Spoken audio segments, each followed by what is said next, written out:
semuanya sudah siap untuk mengikuti diskusi siang ini dalam rangka workshop SDGs Technological Approach for Sustainable Development in Indonesia dengan topik khusus aquaculture. Nah, kebetulan bareng bersama kita ini sudah ada narasumber yang kompeten di bidangnya.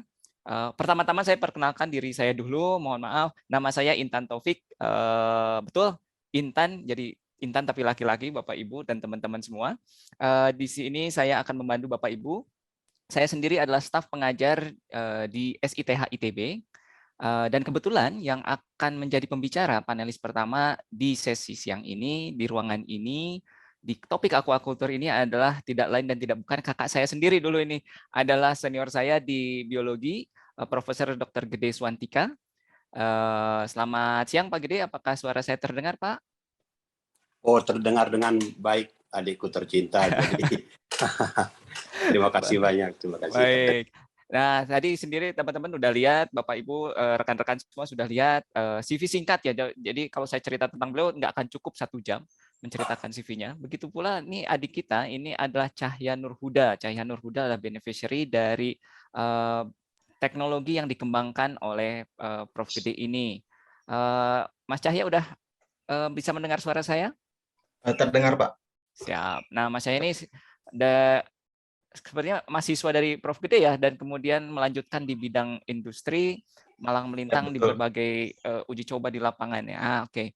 Nah, jadi hari ini kita akan berdiskusi tentang aquaculture, dan tentunya ketika Bapak Ibu dan teman-teman memilih bidang aquaculture ini memang bidang yang penting karena banyak sekali, apalagi kita adalah Indonesia adalah negara yang banyak pantainya gitu ya. Jadi aquaculture itu memainkan peranan penting. Sebenarnya bukan pantai saja, tapi yang aquaculture itu juga ada air tawar. Nah, untuk selanjutnya kita langsung mulai saja ke panelis pertama, Prof. Gede. Saya persilakan waktunya Pak, karena waktu kita pendek 20 menit Pak. Nanti saya akan ingatkan kalau sudah tinggal 5 menit lagi. Silakan Oke, Pak. selamat sore untuk semuanya ya. Salam sejahtera buat kita semua. Saya akan share screen langsung ya untuk presentasi saya hari ini.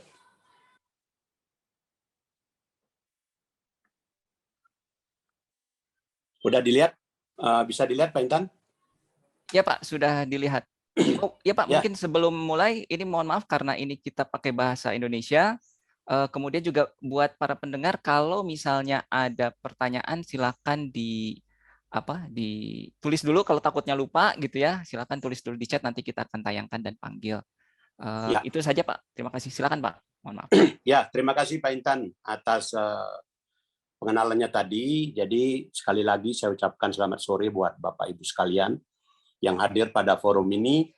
Pada kesempatan yang berbahagia ini ya, pada workshop on SDGs ini saya akan berbagi pengalaman saya terkait strategi yang saya kembangkan untuk mewujudkan industri aquaculture yang berkelanjutan.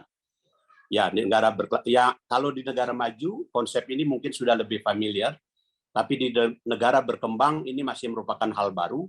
Dan saya akan angkat studi kasusnya adalah pengalaman saya mengembangkan teknologi dan mengaplikasikan teknologi di Indonesia ya. Jadi saya kembangkan teknologi ini di ITB bersama dengan tim aquaculture yang ada di Sekolah Ilmu dan Teknologi Hayati ITB. Jadi kalau kita bicara global challenge ya, kita akan mulai dari sesuatu yang sangat filosofis dulu, bahwa ada tantangan yang berat ke depan di tahun 2050 bahwa kita harus menyiapkan makanan untuk populasi yang bertambah sebanyak 2 miliar ya. Padahal kita tahu kondisi dunia sekarang ini menghadapi permasalahan dengan pemanfaatan resources, menurunnya space atau ruang, kemudian unsustainable exploitation dari resources dan adanya tekanan-tekanan yang datang dari climate change. Nah, dari sini kita bisa melihat ya berdasarkan sejarah produksi dari global meat production bahwa aquaculture sebagai sektor yang memberikan pertumbuhan tertinggi di sektor pangan untuk mensuplai kebutuhan pangan akan produk-produk perikanan sudah memberikan kontribusi yang tertinggi sejak 60 tahun yang lalu ya dalam statistik global meat production. Jadi di sini Anda lihat bahwa fishery itu lebih tinggi, aquaculture itu lebih tinggi dibandingkan dengan poultry, cattle, sheep, and pig. Dan juga di samping produksinya yang tinggi, aquaculture ini juga menghasilkan produk yang memiliki nilai kualitas yang tinggi, baik dari segi nutrisi maupun dari segi kesehatan. Dan yang lebih surprising lagi, ya, yang lebih menonjol lagi di sini bahwa efisiensi produksi di aquaculture itu adalah paling efisien jika dibandingkan dengan sektor-sektor lain penghasil daging di dunia. Ya, pada sektor aquaculture sering kita jumpai adanya efisiensi konversi pakan itu berkisar antara 1 sampai 1,3.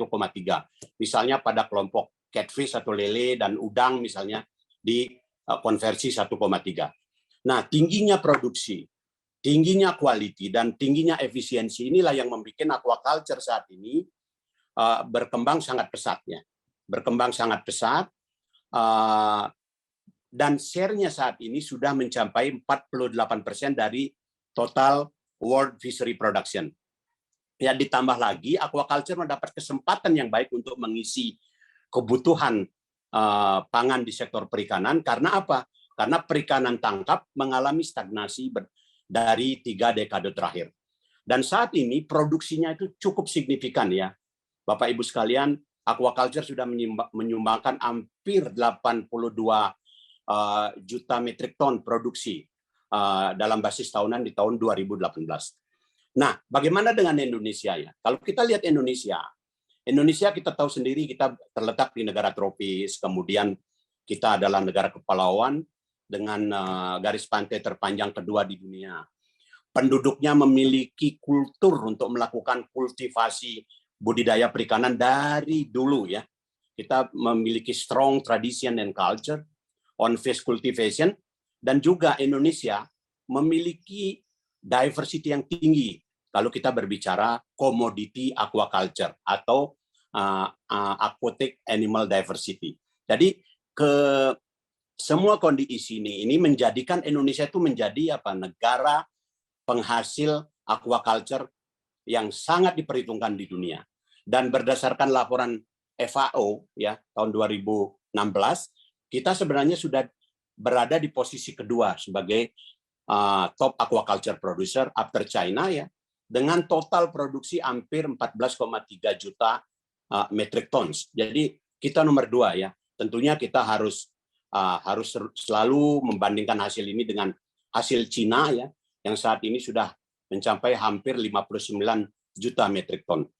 Nah, ini adalah beberapa sebenarnya komoditi yang sudah umum kita hasilkan di Indonesia, baik itu dari air tawar, dari air payau maupun dari air laut ya. Kita punya kakap putih, kita punya kakap merah, kita punya shrimp di air tawar, kita punya tilapia, kita punya gurami ya. Ya, ini semua kita bisa hasilkan di Indonesia karena kita punya tradisinya, kita punya diversity-nya, kita punya climate-nya, dan sekali lagi kita berada di daerah tropis yang memungkinkan produksi itu bisa berlangsung sepanjang tahun.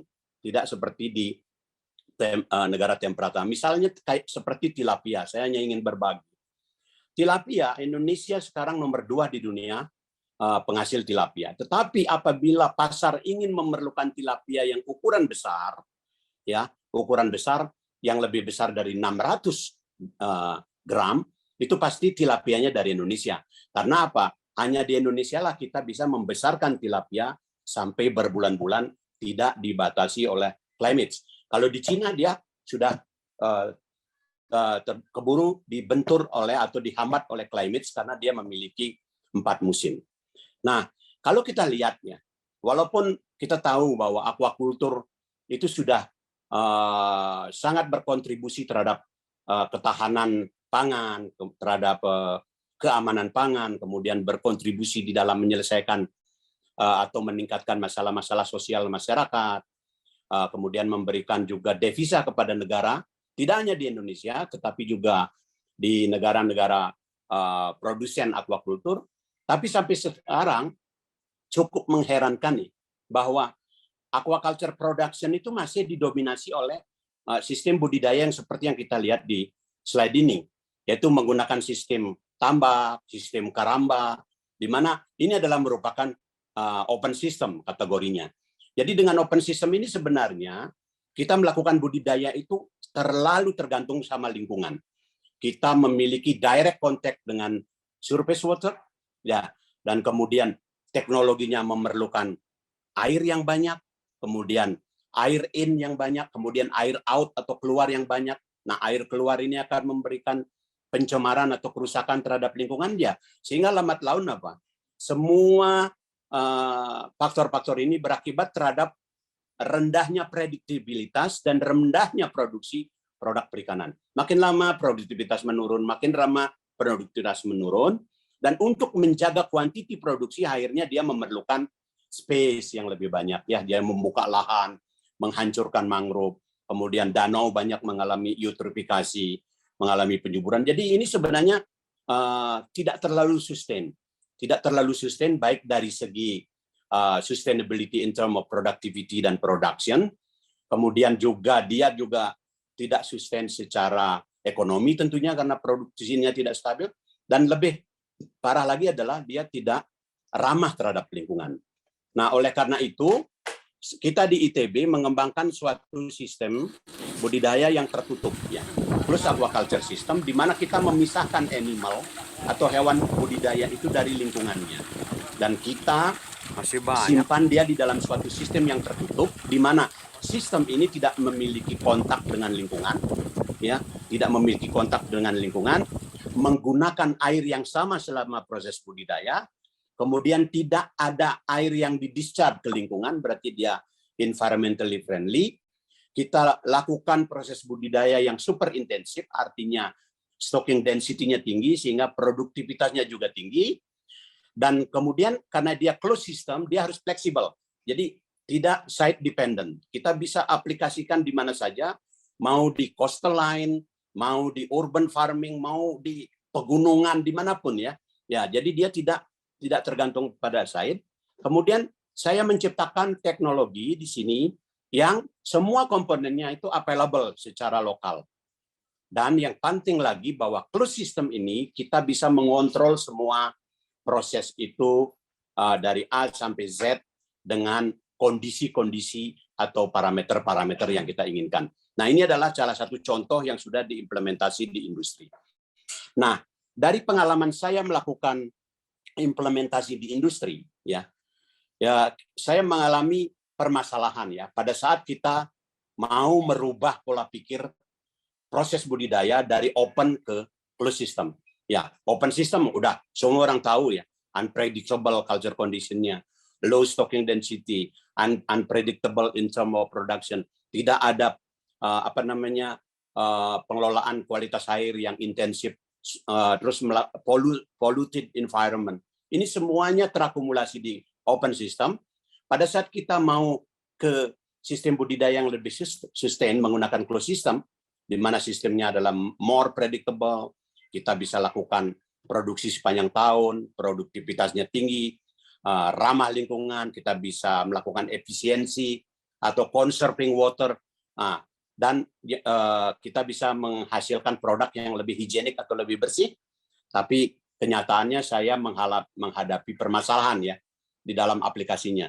Jadi pada saat kita deal dengan petani-petani di Indonesia ya yang sudah terbiasa dengan conventional cultivation, ya kita susah sekali ya waktu kita bawa dia ke suatu sistem di mana sistem ini memerlukan high investment cost, memerlukan higher committed manpower, memerlukan maintenance skill ya yang lebih dibandingkan dengan konvensional. Itu tidak gampang melakukannya. Ya, oleh karena itu kita harus mengembangkan suatu strategi. Ya, tidak gampang bukan berarti tidak mungkin. Nah, kenapa orang masih rely on conventional cultivation strategy? Karena apa? Karena sistem ini simple and reliable ya. Dan masih profit, itu masalahnya. Dan petani selalu membandingkan ya, kalau kita berbicara dengan petani konvensional, dia membandingkan antara production dan productivity. Walaupun menggunakan closed aquaculture system productivity-nya double atau 2 kali lebih tinggi, tetapi karena scale atau skala industrinya lebih kecil, selalu dibandingkan dengan total produksi, padahal apa? In term of area budidaya itu tidak apple to apple begitu. Jadi itu yang menjadikan permasalahan besar. Oleh karena itu di dalam aplikasi teknologi closed ini ya, closed system ini, saya mengembangkan beberapa approach atau konsiderasi. Tapi yang lebih penting begini, bahwa kalau kita ingin mengembangkan suatu teknologi yang relatif lebih advance dengan yang konvensional, kita harus berpikir bahwa semua komponen teknologinya itu harus available di wilayah lokal atau di area lokal. Jadi locally based technology. Apapun yang kita gunakan harus available di lokal, karena dengan availability di local level inilah kita bisa meningkatkan cost effectiveness, kemudian kita juga bisa meningkatkan economic feasibility dari sistem ini. Dan satu hal lagi yang saya pertimbangkan sebagai tanggung jawab sosial dalam pengembangan itu adalah no social sensitivity. Artinya apa? Teknologi yang saya develop ini tidak boleh mengakibatkan permasalahan baru, yaitu misalnya unemployment. Jadi banyak tenaga-tenaga yang tadinya involved di budidaya konvensional, dia tidak bisa lagi berpartisipasi. Dan instead kita akan akomodasi dia, akan kita latih dia untuk bisa berperan di dalam operasional sistem ini. Nah, saya memulai dengan teknologi yang pertama ya, namanya zero water discharge. Ini teknologi sangat sederhana, hanya menggunakan satu tangki ya, satu tangki, kemudian tangki itu kita isi dengan air ya, air apakah air tawar ataupun air laut. Tentunya kalau bisa dia difilter dulu airnya ya, atau disterilisasi kalau mungkin ya, dengan klorinasi yang paling umum di lapangan. Kemudian di dasar tangki ini saya taruh kalsium karbonat gravel atau limestone atau batu kapur. Kemudian air ini selama proses budidaya saya olah dengan menggunakan 3 mikroba, yaitu mikroalga, kemudian ada bakteri nitrifikasi dan heterotrop. Jadi saya tidak akan jelaskan secara lebih detail tentang prosesnya. Jadi dengan menggunakan 3 konsorsium mikroba ini, saya ingin mengatur siklus karbon, siklus nitrogen, dan juga ingin mengenrich sistem ini dengan oksigen yang datang dari mikroalga. Nah, dengan sistem ini ya, kita bisa memelihara beberapa komoditi yang potensial di aquaculture, misalnya catfish, ikan mas, kemudian ikan nila dan udang ya. Kita sudah buktikan dengan menggunakan simple system ini, udang misalnya kita bisa memproduksi 2,5 sampai 3 kilo per meter kubik volume air udang dalam 70 hari periode kultur dalam kondisi Bandung yang suhunya tidak favorable. Nah, kalau Anda lihat ini adalah setway system yang kita aplikasikan di Pamarican Jawa Barat untuk menghasilkan bibit udang galah. Jadi sistemnya sangat waktunya 5 menit lagi Pak, punten. Ya, di sini terlihat bahwa saya menuangkan bakteri ya, kemudian itu adalah ada kalsium karbonat, ada vertical substrate yang saya gunakan untuk migrasi udangnya, dan ini hasilnya sudah luar biasa karena meningkatkan stocking density dan kelulus hidupan yang lebih tinggi dibandingkan dengan konvensional. Ini adalah aplikasi udang kita di SMPD kita untuk pembesaran udang di Gresik. Ini urban farming ya. Ini urban farming, saya akan percepat karena waktunya terbatas. Ini saya menuangkan benih ya. Ini di tengah kota di Gresik ya. Di tengah kota di Gresik namanya wilayahnya Cerminor. Ya, ini kemudian kita ini adalah panennya ya. Saya akan percepat karena waktunya terbatas. Ini panen ikannya. Ya. Ini di tengah kota ya. Dan airnya nggak diganti selama proses budidaya dan hasilnya cukup bagus. Tapi memang dimensinya ya, penggalan dimensinya masih terlalu kecil sehingga kita harus mempertimbangkan vertical biomass yang harus diproduksi. Nah, kemudian saya mengembangkan simplified RAS. Jadi sistem yang berikutnya adalah saya simplifikasi RAS. RAS yang ada di dunia itu sangat complicated, sangat risky terhadap technical failure, dan dalam operasionalnya sangat tinggi maintenance, kemudian sangat tinggi investment cost, dan semuanya tidak memungkinkan teknologi ini diaplikasikan di Indonesia. Oleh karena itu saya simplifikasi. Ini adalah gambar yang paling kiri waktu saya develop pertama kali di ITB, prototipe-nya. Kemudian ini adalah desain yang di tengah, waktu saya aplikasikan di industri. Nah, di sini sebenarnya sistemnya ada tangki kultur, rearing tank, kemudian kita ada sedimentation tank untuk menyaring kotoran kasar, ada protein skimmer untuk menyaring kotoran halus, kemudian ada activated carbon, kemudian untuk menyaring kontaminasi kimia, kemudian ada biofilter untuk menghilangkan racun nitrogen yang sangat dihindari di kolam budidaya, kemudian air dipompakan lagi. Nah, ini adalah closed system yang ada di aplikasinya di Cianjur, saya gunakan untuk tilapia. Ya, jadi sistem itu harus disimplifikasi sehingga bisa diaplikasikan, dan ini adalah kolam budidayanya kita menggunakan 100 meter persegi ponds ya untuk produksi tilapia. Dan ini adalah modified RAS atau simplified RAS yang kita aplikasikan di Gersik. Kalau yang sebelumnya pakai ZWD, ini adalah RAS, kita simplifikasi semua prosesnya, dan ini adalah aplikasinya di urban farming untuk produksi udang, dan di sini sudah bisa menghasilkan 5 kg per meter kubik ya. Pada saat panen ini cukup membahagiakan karena hasilnya mampu membantu perekonomian petani di sana, dan dengan sistem budidaya yang luar biasa ya. Nah, ini udang ini ada di dalam rumah, di backyardnya. Ya, kemudian saya gabungkan sistem ini karena ZWD punya kelemahan,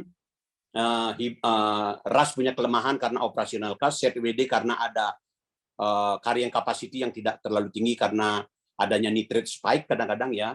Nanti Anda bisa tanyakan apa itu nitrate. Akhirnya dua sistem ini saya gabung, yaitu namanya hybrid. Jadi di awal saya gunakan ZWD tanpa menggunakan listrik. Setelah sebulan saya operasikan RAS untuk menyaring racun dan menyaring kotoran organik yang ada di kultur apabila amonium dan nitritnya lebih tinggi dari 1. Nah, ini adalah aplikasinya di East Java di Gersik ya, untuk produksi bibit ini. Ini produksi bibit, kalau nursery itu produksi bibit. Kemudian ini adalah untuk grow out yang sudah saya cobakan di Bali ya.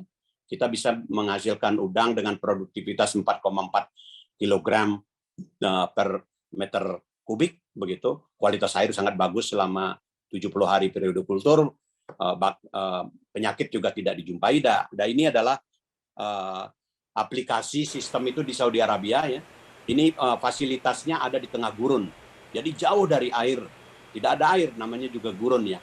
Nah, ini kita sudah menghasilkan udang di siklus pertama. Kemudian saat ini siklus kedua sedang berlangsung, dan performanya jauh lebih bagus sekarang dibandingkan dengan fase. Ini posisinya ada di tengah gurun, dan itu foto saya di depan protein skimmer di dalam hanggar dari fasilitas budidaya yang sedang kita operasikan.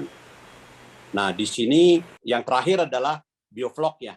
Nah, biofloc ini adalah juga teknologi yang paling simpel ya, paling simpel, tetapi kita di ITB mengembangkan suatu teknologi baru dengan aplikasi New Principles in Biofloc Technology.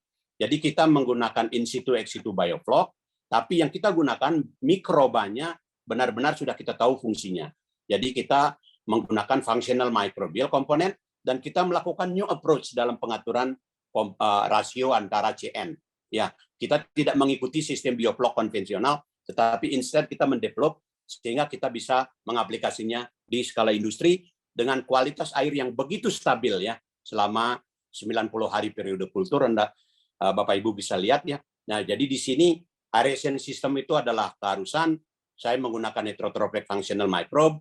Kemudian CN ratio saya atur tidak 12-15, tapi di sini saya atur hanya 6-10. Kemudian floc volume-nya maksimum 10. Jadi dia tidak heavy biofloc seperti teknologi biofloc yang berkembang di masyarakat. Dan ini adalah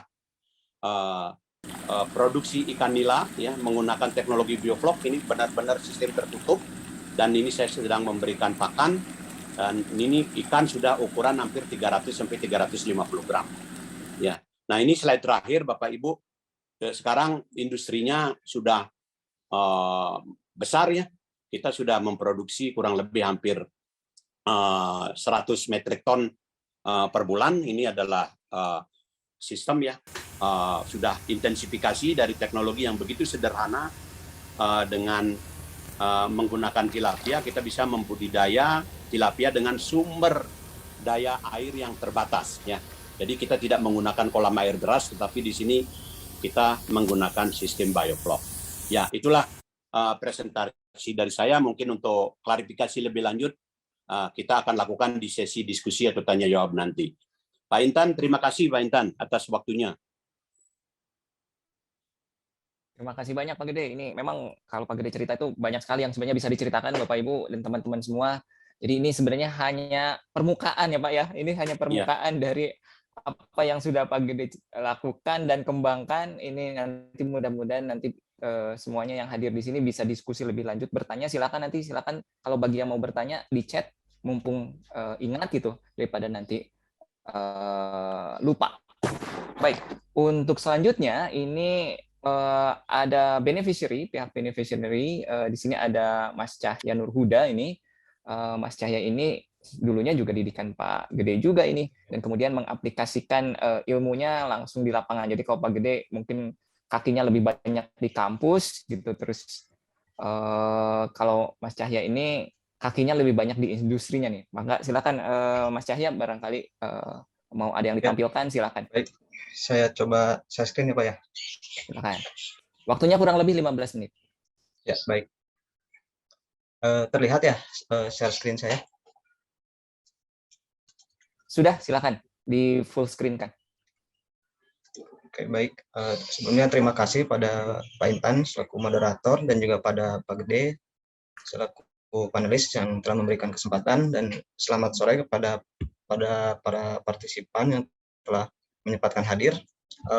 Di sini mungkin saya akan menjelaskan lebih kepada pengalaman praktis di lapangan terkait pengembangan teknologi RAS ZWD yang dikembangkan juga oleh Pak Gede Suwantika. Nah, saya melihat bahwa teknologi ini memang sangat bermanfaat, terutama dalam menyelesaikan problem yang dialami oleh kita ya, para petani di lapangan, itu khususnya dalam budidaya ikan atau udang yang rentan terhadap serangan penyakit. Sehingga kita tahu bahwa ketika ikan atau udang itu terkena serangan penyakit, maka hasil panen pun akan menjadi rendah ya, baik itu dari segi kuantitas maupun juga dari segi kualitasnya. Nah, saya melihat bahwa teknologi ini mampu mengatasi permasalahan ini dan memberikan beberapa manfaat, seperti saya pernah melakukan di Bandung dalam tahap awal pengembangan teknologi ini, yaitu berupa sistemnya yang lebih terkontrol ya jika dibandingkan dengan sistem pada umumnya, sistem konvensional di tambak-tambak pada umumnya, sehingga lebih ramah lingkungan juga, kita hemat penggunaan air, juga limbah budidaya yang tidak mencemari lingkungan. Selain itu, produktivitasnya juga memang lebih tinggi jika dibandingkan dengan sistem tradisional, dan kualitas udangnya pun akan lebih baik gitu, karena sistemnya lebih bersih gitu. Produktivitas yang waktu itu di Bandung saya lakukan itu kurang lebih 3,5 kg per meter kubik air. Sehingga ya jika kita memiliki wadah dengan volume 1000 kubik, ya kita bisa bayangkan bahwa produktivitasnya juga 3,5 dikali 1000 meter kubik gitu. Selanjutnya saya pernah juga melakukan implementasi teknologi RAS ZWD ini di Tulung Agung di Jawa Timur. Di sini diterapkan pada budidaya ikan gurame. Nah, di Osprononus gurame, kalau nama latinnya pada tahap fase nursery gitu. Hasil yang kami peroleh waktu itu adalah terutama dari kualitas air, kita bisa melihat bahwa amoniumnya itu kurang dari 1 ppm, artinya itu airnya sangat sehat dan bersih, sehingga sehingga ikan gurame yang seperti ada di gambar ini terlihat sehat dan airnya pun bersih begitu. Dan juga zat kimia nitrit yang pada umumnya menjadi zat pencemar untuk ikan, kita bisa kontrol dengan kurang lebih dengan kadar nitrit kurang dari 0,6 ppm. Ini untuk yang di Tulung Agung. Dan survival rate atau jumlah ikan yang hidup pun lebih banyak karena airnya pun lebih bersih gitu. SR yang kami peroleh waktu itu 89,4%. Di Gresik juga waktu itu saya ikut terlibat dalam penerapan teknologi RAS dan ZWD ini. Nah, di Gresik ini uniknya adalah dilaksanakan di area perkotaan ya. Jadi salah satu manfaat teknologi RAS Z2D ini juga fleksibel, kita bisa lakukan di mana-mana. Di Gresik ini kurang lebih sama seperti yang sebelumnya dijelaskan, bahwa kualitas air itu kita bisa kontrol sehingga optimal untuk pertumbuhan udang. Nah, di Gresik ini fase nursery-nya SR-nya 100, kita dapat lebih dari 90% jumlah udang yang hidupnya. Dan pada fase pembesaran atau grow out itu 70-90% dapat jumlah ikan yang hidup jumlah udang yang hidup di akhir pada saat panen. Itu juga kita harus bergantung pada tebar awalnya. Jika pada tebar awalnya rendah, biasanya SR-nya bisa sampai 90% gitu. Kalau pada tebarnya cuma 200 ekor per meter kubik. Dan FCR-nya juga lebih hemat. Di Gresik waktu itu 1,05 sampai 1,14. Artinya dari 1 kilogram pakan yang kita kasih, 1,14 lah maksimal pakan yang kita kasih itu bisa menghasilkan 1 kilogram udang. Dan untuk di Indramayu, waktu itu kita melakukan implementasi teknologi yang sama, RAS dan ZWD ini. Kenapa waktu itu dipilih di Indramayu? Karena Indramayu itu salah satu sentra produksi perikanan, termasuk udang gitu di Jawa Barat gitu. Dan kita ketahui bahwa hasil perikanan tangkap di Indramayu itu naik turun ya, apalagi dari perikanan tangkap jika dilihat dari sisi keberlanjutannya, kita harus membatasi karena mulai stagnan hasil dari perikanan tangkap tersebut. Dan selain itu juga di Indramayu juga banyak, selain nelayan juga ada petani-petani umumnya yang menggunakan sistem lahan konvensional. Itu kita biasanya menggali lahan dengan cukup luas gitu, tapi produktivitasnya umumnya masih relatif rendah. Dan produksi saat itu ada karena musim kemarau terjadi penurunan produksi hingga 10-20%. Dan terjadi kekeringan di beberapa wilayah sehingga pasokan air juga terbatas, dan itu menjadi salah satu faktor penurunan produksi budidaya udang di Indramayu saat itu. Lalu dengan permasalahan ini kami coba menerapkan teknologi RAS ZWD ini pada budidaya udang fase nursery. Dan hasil yang saat itu didapat saat itu ada 4.000 sampai 5.000 ekor udang ya per kolam. Jadi satu kolamnya itu kurang lebih 9 ton volumenya. Dan hasilnya waktu itu 0,32 gram sampai 0,49 gram pada fase nursery dengan panjang udang 3,3 sampai 4,2 cm. Dengan kondisi di Indramayu ini, kita bisa juga melihat bahwa teknologi ini dapat bermanfaat dalam hal ketika musim kemarau gitu, kita bisa melihat kebutuhan air dan lahan yang dengan teknologi ini kebutuhan air dan lahannya akan lebih rendah, sehingga dengan air yang terbatas kita tetap bisa melakukan budidaya udang. Dan selain itu juga stabilitas dan produktivitasnya pun lebih tinggi jika dibandingkan dengan sistem konvensional. Ketika di lapangan juga ada beberapa tantangan yang kami hadapi. Di lapangan itu biasanya kita menerapkan teknologi ini harus dapat menyesuaikannya dengan kondisi masyarakat atau pembudidaya ikan di Indonesia, dan juga penerimaan masyarakat terhadap teknologi ini berbeda-beda di setiap daerah, dan perlunya kita untuk meningkatkan kesadaran bahwa keberlanjutan itu sangat penting, khususnya ketika kita ingin membicarakan SDG atau Sustainable Development Goals di masa depan, bahwa kebutuhan pangan ini sangat tinggi, sehingga transfer teknologi aquaculture ini sangat penting, dan memang memerlukan waktu untuk kita para petani dan pembudidaya itu untuk menerima teknologi ini, karena pada umumnya mereka punya resepnya masing-masing, dan untuk masuk pada petani itu kita harus juga memperhatikan aspek sosial seperti yang dijelaskan oleh Pak Gede juga sebelumnya. Mungkin itu saja Pak dari saya. Baik, ini masih tersisa 5 menit, Mas Cahya. Mungkin ada yang mau ditambahkan atau sudah cukup? Selanjutnya mungkin yang di Cianjur juga ya, sama seperti yang tadi di video oleh Pak Gede Suntika, bahwa kita melakukan produksi ikan nila di skala industri dengan sistem teknologi baru itu. Dan saya juga saat ini tergabung di salah satu perusahaan yang bergerak di bidang aquaculture dalam produksi pangan. Nama perusahaannya Novaton, yang saat ini juga sedang mengembangkan beberapa teknologi seperti chessboard, yaitu keramba jaring apung, dan juga land-based shrimp farming di Saudi Arabia. Begitu. Ya, mudah begitu saja, Pak. Siap. Baik, terima kasih Mas Yahya. Kalau begitu Ya. mungkin kita lanjutkan ke sesi berikutnya. Sangat menarik sekali. Ini tadi dari para pembicara pertama maupun kedua ini tadi saya kebetulan sambil nyatet gitu ya. Jadi saya lihat dan saya juga waktu itu lihat sendiri bagaimana udang yang biasa diproduksi di pesisir di laut gitu, terus diproduksi di Bandung di dalam kampus ITB gitu ya. Di dalam kampus ITB kita produksi udang. Dan beneran udang ya, jadi udangnya itu bisa dimakan gitu. Waktu itu akhirnya nggak tahu digoreng atau dibagi-bagi di para dosen gitu ya. Jadi itu betul, harus saya sampaikan juga kepada yang lain bahwa foto-foto yang tadi dilihatkan Pak Gede itu memang benar adanya, yang Mas Cahya lihatin juga benar apa adanya, bahwa kita bisa memproduksi yang seperti itu sekarang itu udah nggak tergantung lagi sama tempatnya gitu ya.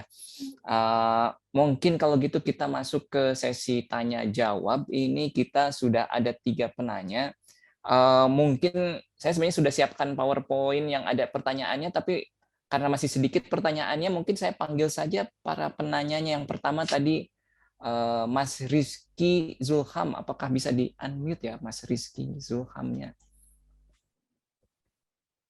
Mas Rizky Zulham, ada Mas Rizky?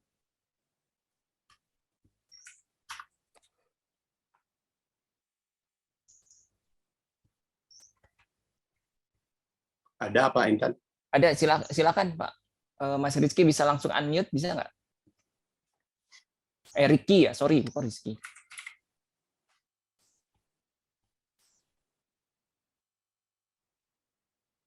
Nggak bisa Pak katanya. Nggak bisa ya? Baik. Udah Pak, udah bisa Pak. Udah bisa. Oke, langsung aja kalau gitu biar lebih menarik nih. Pertanyaannya sudah saya catat, tapi silakan menanyakan langsung ke Pak Gede mungkin ya, atau Mas Yahya nanti silakan. Silakan disebutkan nama dan asalnya Mas. Oh iya, perkenalkan Pak, nama saya Ricky Julham. Asal saya dari Pekanbaru, ya Pak. Pertanyaan saya, tadi kan ada Pak yang dijelaskan tuh menggunakan 2 sistem Pak setelah teknologi zero water tuh Pak. Nah itu kayak mana ya Pak menggunakan sistem tersebut? Oke, makasih Mas Ricky. Silakan Pak Gede untuk menjelaskan. Jadi Mas Diki, salam kenal dari saya ya. Jadi begini Mas Diki, saya mengembangkan pertama itu sistem yang sangat simpel. Namanya zero water discharge. Jadi hanya menggunakan satu tangki, kemudian airnya kita olah dengan mikroba, ya. Kemudian buffering pH-nya kita tambahkan dengan batu kapur. Ya. Nah, sistem ini kita udah run dan sudah bisa menghasilkan sekitar 3 kilo udang itu. Ya, 3 kilo udang. Tetapi sistem ini memiliki kelemahan. Karena apa? Karena sistemnya statik, ya. Kita tidak bisa menghindari adanya akumulasi organik ya. Kalau periode kultur itu sudah lebih dari 2 bulan, begitu. Jadi organik sangat menumpuk sehingga kita menghadapi nitrit spike namanya.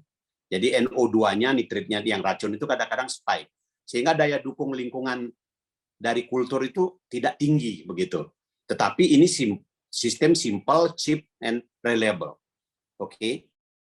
Nah, kemudian saya develop simplified RAS. Saya tidak menyebutkan RAS karena kalau RAS yang asli, recirculating aquaculture system itu, dia adalah sophisticated technology. Tidak mungkin diaplikasikan di Indonesia. Itu untuk salmon baru bisa. Kalau itu untuk tilapia, even untuk udang nggak akan jalan. Karena apa? Investment cost-nya sangat tinggi, operational cost-nya sangat tinggi. Oleh karena itu saya simplified RAS. Nah, ternyata di RAS walaupun sudah disimplifikasi, kita juga menghadapi permasalahan. Ya, air di RAS itu relatif jernih, kemudian Sehingga apa? Di udang misalnya dia visibility clarity air itu memungkinkan udang dengan gampang bisa mengenali teman-temannya di kepadatan tinggi dan bisa melakukan kanibalisme pada saat ganti kulit. Dan juga dia less buffering in term of disease karena kita tidak memanipulasi mikroba. Oleh karena itu saya gabung antara ZWD dan RAS. Oke, ZWD dan RAS. Nah, ZWD ini saya run 1 bulan pertama tanpa memutar air. Ya, tanpa memutar air. Jadi 1 bulan sistem budidaya itu rely on ZWD. Jadi tidak ada air masuk, tidak ada air keluar. Kita hanya mengatur berdasarkan kualitas air dari proses mikrobial. Kita membangun microbial loop namanya. Bahasa saintifiknya ya. Nah, pengalaman saya sesudah 1 bulan, sistem ini tidak bisa mengatasi juga akumulasi amonium dan nitrit. Oke, amonium dan nitritnya itu beranjak naik dan sudah melewati 1. Nah, pada saat amonium dan nitrit ini sudah mau 1, barulah RAS diputar. Nah, RAS itu artinya air diputar, ya, air diputar, kemudian amonium dan nitritnya diturunkan lagi di bawah 1 ppm. Nah, pada saat amonium nitritnya sudah turun, biasanya RAS kita hentikan lagi. Ya, kita hentikan lagi untuk menghemat energi penggunaan listrik. Tetapi pada saat yang bersamaan, kualitas air terjaga dengan baik, dan juga microbial loop yang ada di ZWD, yang ada di tangki, menjaga microbial balan yang ada di air, sehingga udang kita bisa terhindar dari penyakit. Itu nomor 1 tujuannya, dan juga membantu sistem RAS untuk menjaga kualitas air. Jadi yang dimaksud dengan kombinasi seperti itu. Sebenarnya basic sistemnya adalah RAS, tapi tangkinya kita atur dengan pengkondisian air menggunakan mikroba. Nah, mikrobanya diatur kapan? Ya, selama proses budidaya, ya, on daily basis kita atur itu mikrobanya dengan penambahan probiotik, ya, atau heterotropik bakteria, dan juga penambahan nitrifying bakteria, chemolithotrop, dan mikroalga. Jadi ini sudah proven ya, yang di Saudi Arabia gambar yang saya jelaskan tadi. Sekarang udah masuk hari yang ke-65 kulturnya. Ya, hari ke-65 di tengah gurun, dan kita sudah punya pola produksi yang hampir 80% lebih tinggi growth-nya dibandingkan dengan conventional culture. Ya, jadi ini gambar-gambar itu ya gambar saya lah. Tidak mungkin saya pakai gambar yang lain gitu ya. Itu dari saya, mudah-mudahan cukup jawabannya. Baik, terima kasih Pak Gede. Nah, sebelum ke penanya berikutnya nih, saya ingin mengingatkan bahwa nanti itu ada kuis, Bapak Ibu dan para hadirin teman-teman semua. Nanti akan ada kuis, ada 10 pertanyaan, dan nanti top 3 akan dapetin voucher ya. Jadi mohon nanti bersiap-siap juga nih di akhir kesempatan sesudah diskusi ini kita akan ada kuis. Baik, berikutnya tadi ada penanya berikutnya, kalau di chat itu Mas Bolo Dwiartomo. Mas Bolo, apakah masih ada dan bisa bertanya secara langsung? Oke, ya, makasih. Saya Bolo dari Polman Bandung. Saya sebetulnya banyak di mekatronik, cuma saya membantu kawan di Cidaun, jadi di electric and control di sana, di Tapak Udang, jadi cukup tertarik juga nih di sini. Cuma ya pertanyaan saya, seberapa banyak sih parameter air yang harus kita cek gitu ya, kita tes lengkapnya begitu, dan apakah itu sama untuk sistem di air laut dan di air tawar gitu. Itu aja. Terima kasih. Oke. Ya. Silakan Pak Gede, langsung nanti disambung sama Cahaya. Oke Pak ya. Saya jawab langsung ya Pak ya. Di case saya tidak mengembangkan pola monitoring kualitas air yang sophisticated Pak, karena itu costly. Ya, melakukan monitoring itu costly, time consuming, kemudian ada device, ada segala. Menurut pengalaman saya, ya, yang pertama yang Bapak harus ukur itu adalah amonium atau amonia, Pak. Pak Bolo. Halo? Halo? Masih ada Pak, kayaknya, tapi mute lagi Pak. Amonium, amonia, ya. sama NO2 atau nitrit. Itu yang biasa, yang wajib saya ukur.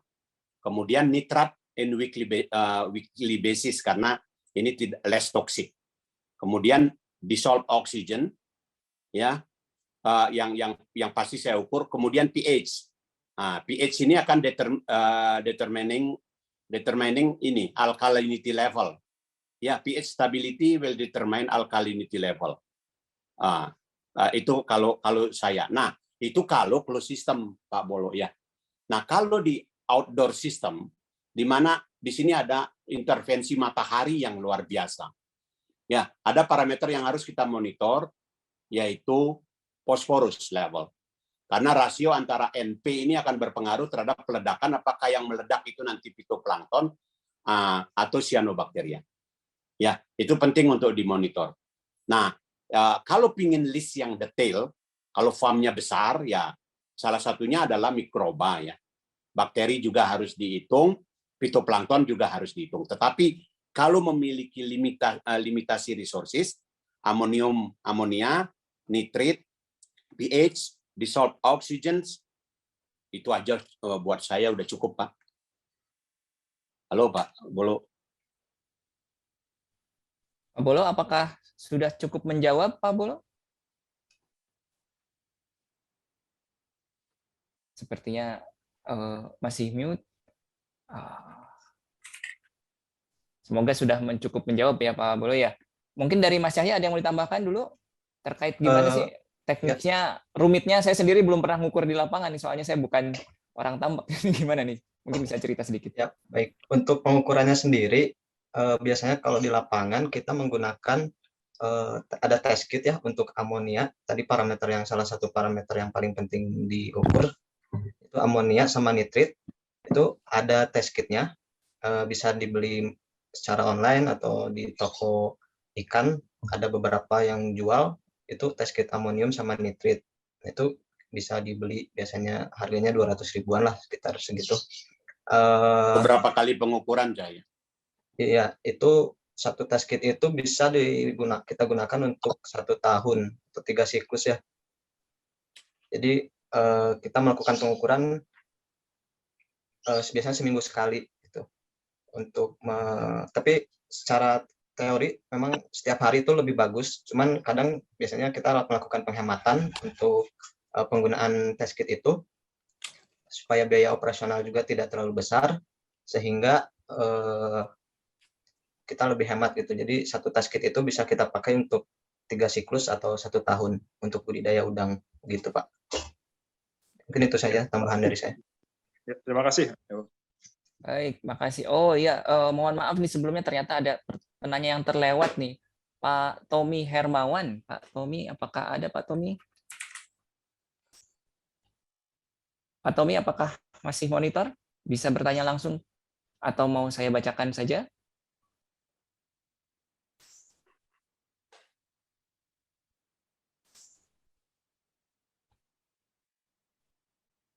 Pak Tommy? Masih di mute, Pak? Oke, mungkin ada kendala teknis. Saya bacakan saja. Ini ada pertanyaan dari Pak Tommy Hermawan. Pertanyaannya adalah, apakah dengan ras air laut dan microbubble, jadi ditambahkan ras kemudian ditambah microbubble ya, jadi ada microbubble generator, maka produktivitas udang faname bisa mencapai kepadatan saat panen yang tinggi. Kalau di sini Pak Tommy menyebutkan 1 meter kubik itu 1000 ekor udang. Nah, mungkin Pak Gede dan Mas Cahya ini bisa berbagi pengalamannya nih terkait. Mungkin bisa memberikan perspektif terkait pertanyaan ini. Silakan, Pak. Ya, ini saya jawab ya Pak Intan ya. Silakan, Pak. Ya, saya punya pengalaman untuk menguji stocking density antara 500, 700 dan 750 dan 1000. Ya. Nah, di sini sebenarnya daya dukung lingkungan dari kolam budidaya itu kan bisa ditingkatkan. Salah satunya adalah dengan suplai aerasi yang advance gitu ya, yang favorable, sehingga menurut pengalaman saya kondisi DO yang ada di perairan itu di kolam budidaya atau di aquaculture system itu harus minimal 5. Ya, itu satu. Nah, banyak orang berpikir bahwa udang bisa kita jejalkan aja sampai 1.000, 2.000 begitu ya. Ya. Karena apa? Karena saya oksigennya udah siapkan di 5 ppm minimal.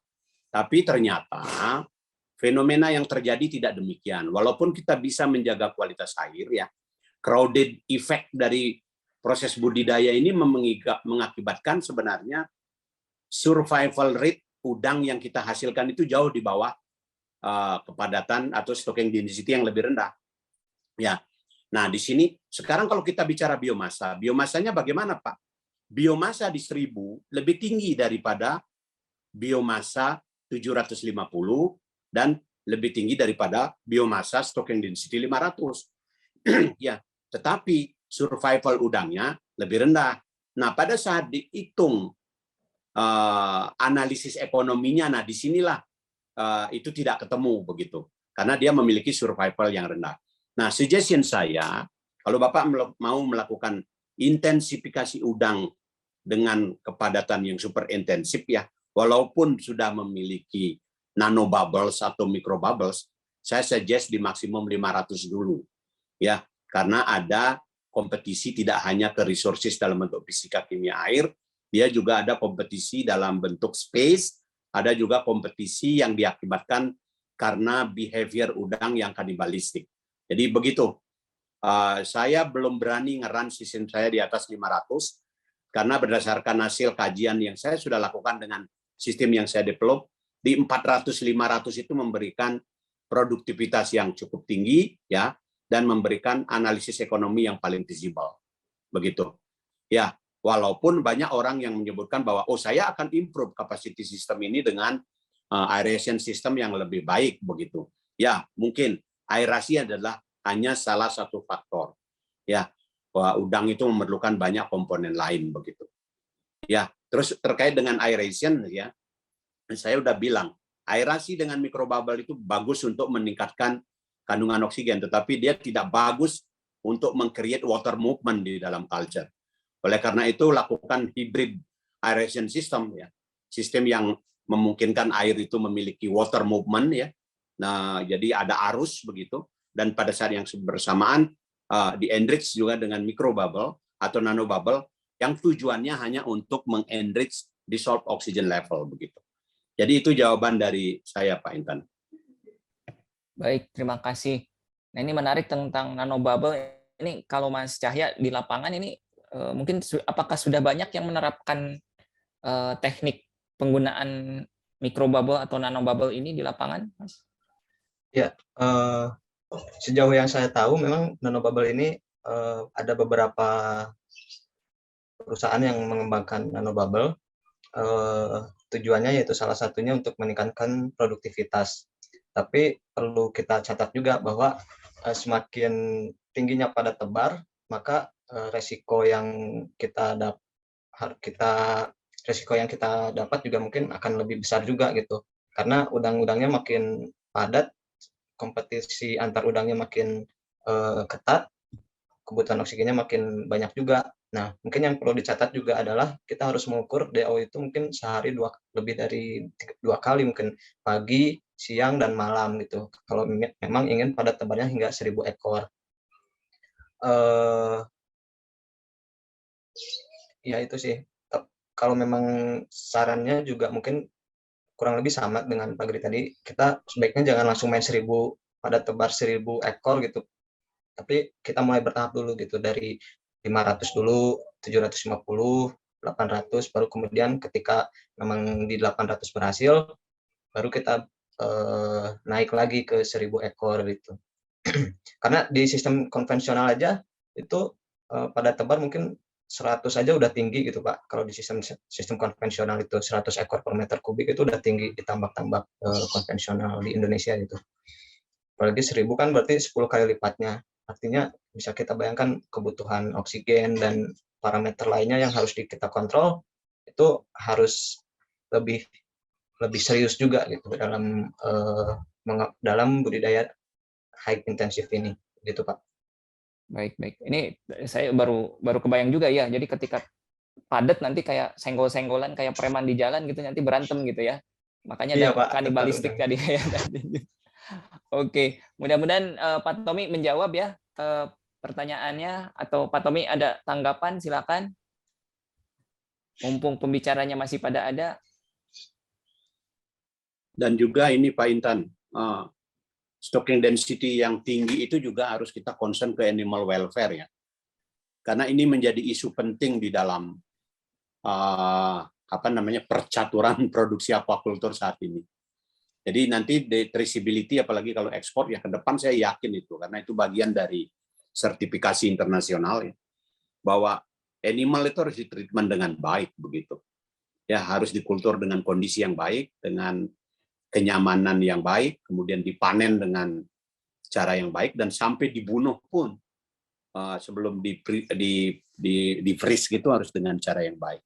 Jadi memang saya saat ini proses budidaya saya suka banget dengan angka 400-500 itu di super intensif. Saya suka banget. Jadi manageable, culture-nya itu sangat manageable. Kemudian tidak perlu ekstra cost untuk ekstra infrastruktur gitu. Seperti aerasi misalnya, saya bisa pakainya root blower saja gitu. Kadang-kadang ring blower juga bisa saya pakai gitu ya. Jadi memang effortnya tidak terlalu luar biasa ya kalau kita di 400-500 gitu. Tapi produktivitas juga kita bisa hasilkan sekitar 6 kilo up sampai 7 kilo per meter kubik gitu. Kalau memiliki pola pertumbuhan yang normal. Ya. Nah, itu belum skenario partial harvest. Kalau dengan partial harvest, hitungan saya nanti yang di Saudi ini minimal di 8 kilo kita bisa menghasilkan udang. Begitu. Dengan kepadatan 400-500. Per kubik, Pak, itu? Per meter kubik. Wah, mantap gitu. Sekali, mantap. Ya, begitulah. Tapi memang membuat teknologi ini bertemu dengan kriteria-kriteria bisnis itu tidak gampang ya. Jadi apalagi untuk di Indonesia begitu ya. Di Indonesia ini seperti yang saya bilang konvensional itu masih menguntungkan. Buat apa orang berpikir ke closed system begitu. Tapi di negara barat sekarang salmon pun ya yang masih bisa diproduksi di open system di fjord-fjord di Norway, sekarang sudah banyak company menggunakan RAS ya, recirculating aquaculture system ya, untuk memproduksi, karena dia memang sudah memasukkan kos lingkungan di dalam kos produksinya. Berarti ya kapan kita seperti itu ya susah. Nah, saya menghasilkan juga tilapia di tilapia itu ikan nila ya di Cianjur. Menurut saya kualitasnya luar biasa ya. Kualitasnya luar biasa, tetapi market itu yang mengerti bahwa itu kualitas berbeda dan dia harus willing to pay more gitu. Itu nggak banyak. Di Indonesia mau ikan datang dari mana ya dia yang cari yang paling murah kan begitu. Ya, beda dengan di Amerika Serikat gitu, kalau sistem datang dari RAS ya beberapa US dollar dia lebih mahal per kilo.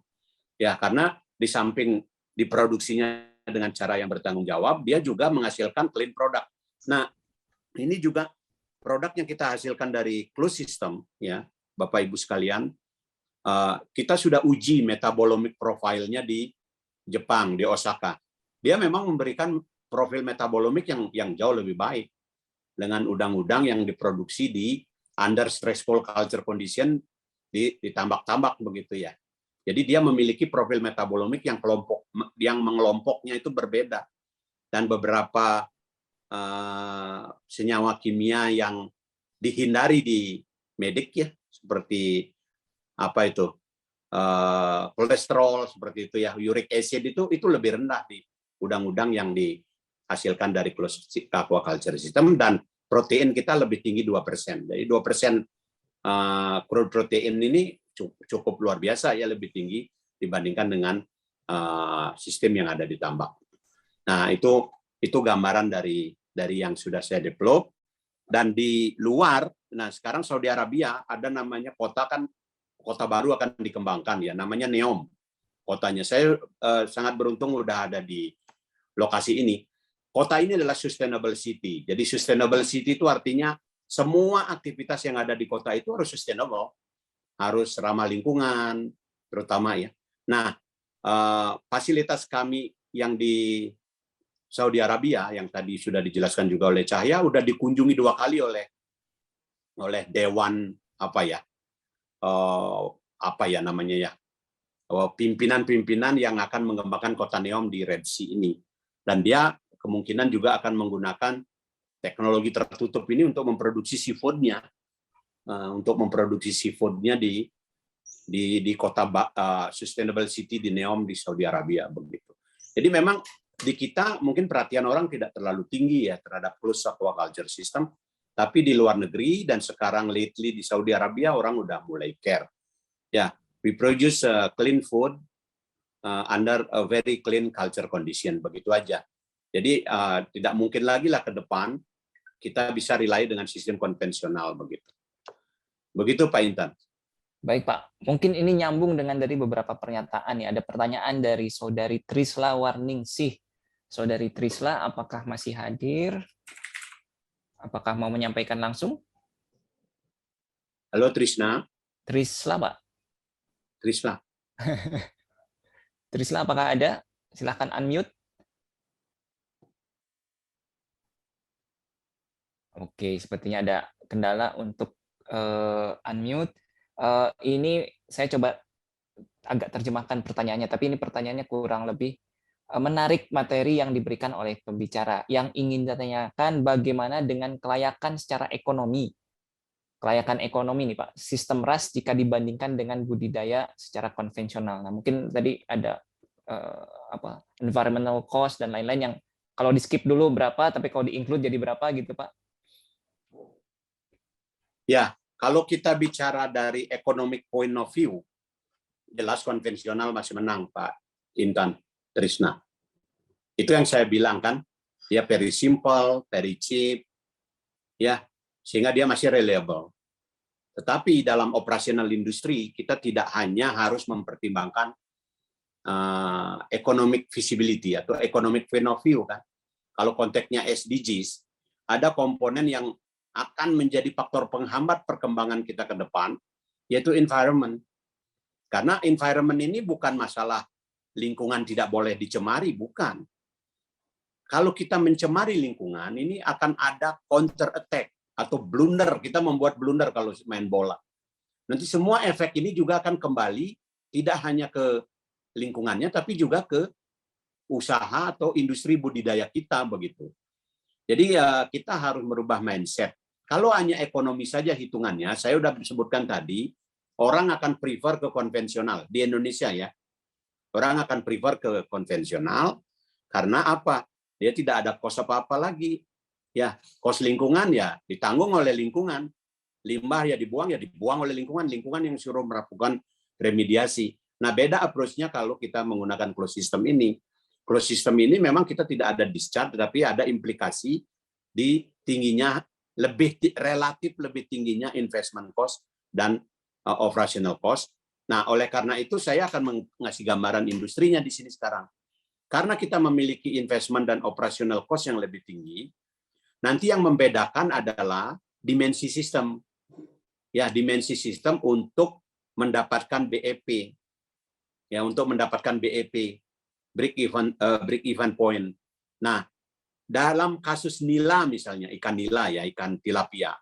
Ini kita menggunakan closed system itu udah pastilah air sedikit kita bisa membudidaya, tidak perlu ada air yang berlimpah ya, kita punya kolam-kolam kemudian kita olah airnya di dalam dengan menggunakan sistem bioflok ya. Nah, di sini bisa kita lihat bahwa kita memiliki investasi yang tinggi. Apa di tingginya? Adalah di aerasi.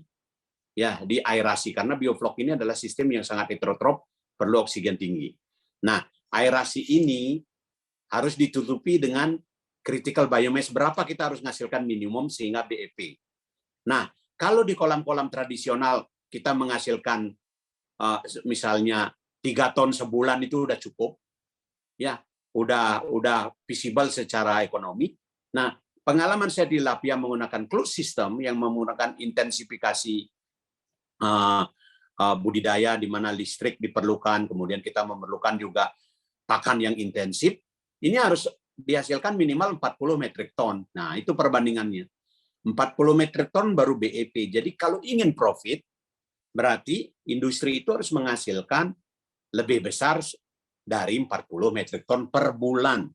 Nah, itu. Nah, kalau kita udah menghasilkan 100, ya udah kebayang ya. Kalau bisa menghasilkan 100 dengan sistem yang fully control, yang predictable, saya kira itu kalau saya sebagai pengusaha yang memiliki kapital, ya, saya akan beranjak dari sistem konvensional pergi ke sistem yang closed system seperti yang dilakukan oleh teman-teman di luar negeri begitu. Ya, tentunya komoditinya harus ditentukan dulu apa ya.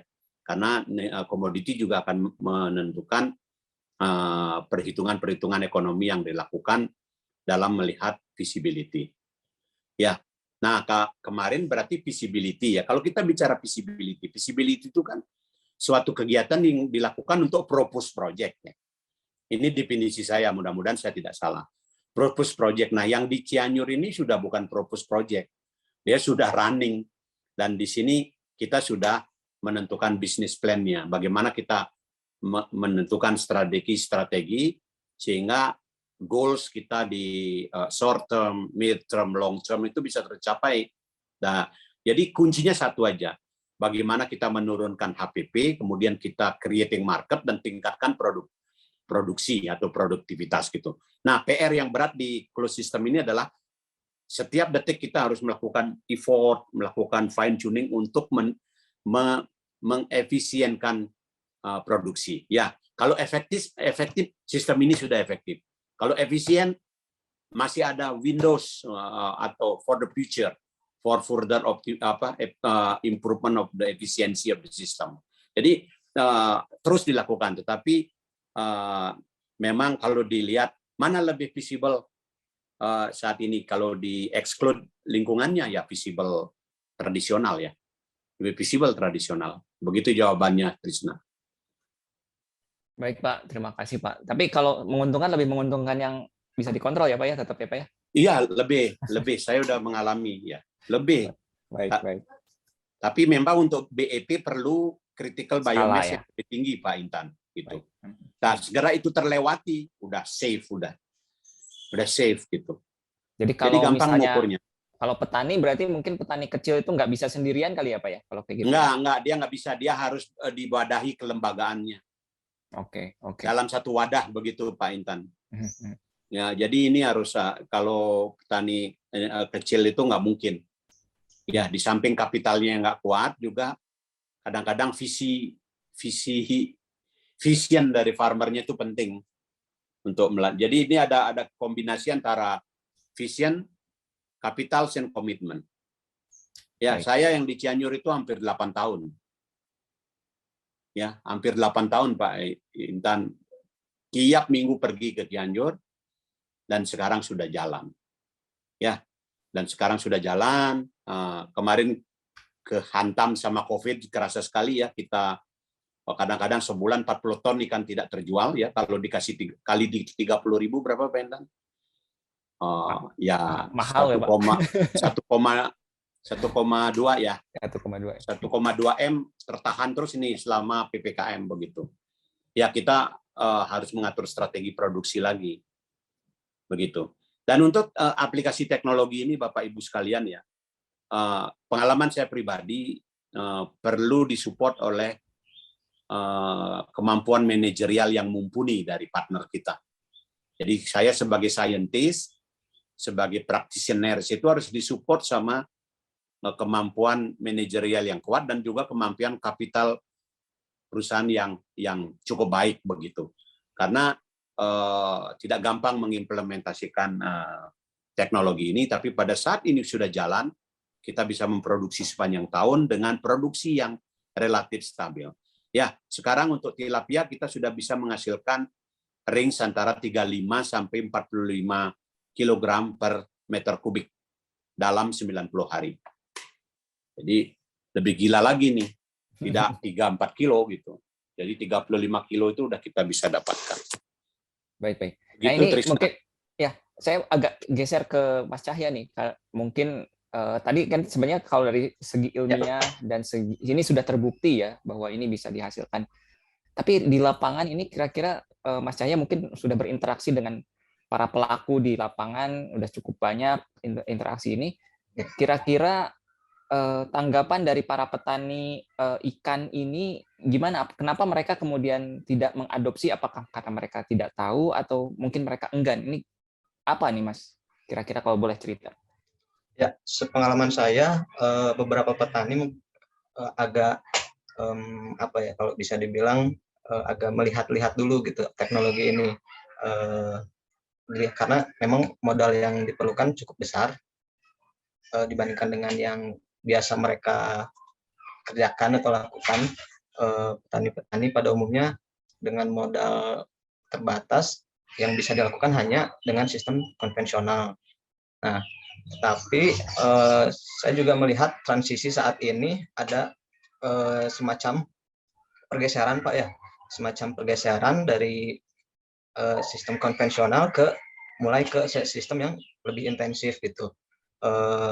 Beberapa petani juga sudah memiliki kesadaran gitu akan pentingnya keberlanjutan, khususnya dalam membuang limbahnya begitu, membuang limbahnya supaya nggak langsung ke laut, tetapi diolah dulu di kolam penampungan gitu, Pak, ditampung dulu, kemudian ditambahkan dengan misalnya ada tanaman-tanaman seperti mangrove itu untuk menyerap materi-materi organik dan juga nutrisi yang hasil dari limbah budidaya, sehingga beberapa petani juga ada yang sudah beranjak ke sistem intensif atau sistem yang lebih berkelanjutan lah.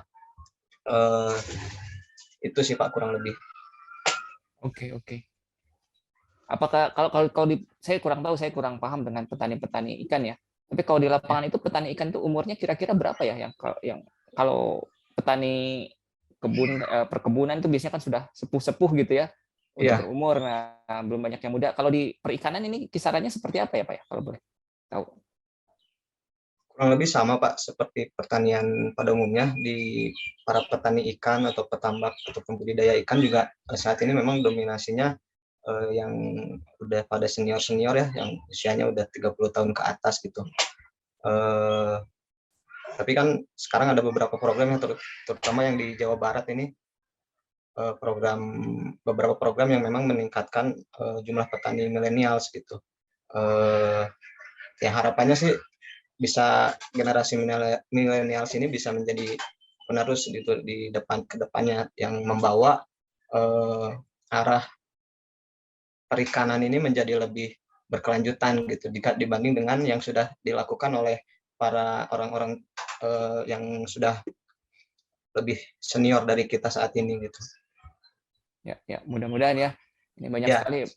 Memang perlu ada perubahan paradigma dan perubahan kultur yang sepertinya memang perlu juga ada penerusan dari generasi selanjutnya ya. Betul. Untuk saat ini sendiri memang banyaknya yang udah 40 tahun, 30 tahun ke atas lah. Ya, itu berarti saya termasuk kategori itu, Cah ya. Saya udah di atas 40 nih. Oh iya, Pak. Oke. Baik. Silakan Bapak Ibu hadirin, barangkali ada yang mau bertanya, ini silakan raise hand, itu bisa ada raise hand, atau bila mana berkendala bisa juga menuliskan pertanyaannya di kolom chat.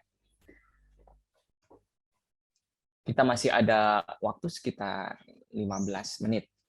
Silakan, ini karena sesi seperti ini saya rasa jarang ya untuk menanyakan beberapa hal umum maupun teknis ya, bisa ditanyakan di sini karena praktisinya adalah pembicara kita, narasumber kita ini adalah orang yang memang para ahlinya gitu ya. Silakan.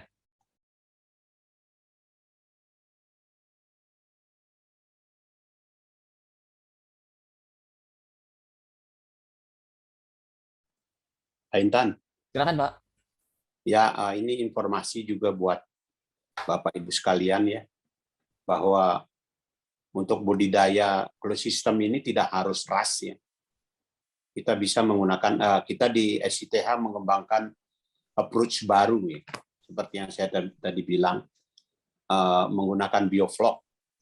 Ya, bioflok ini sistem yang sangat simpel, tetapi memang dalam aplikasinya kita memerlukan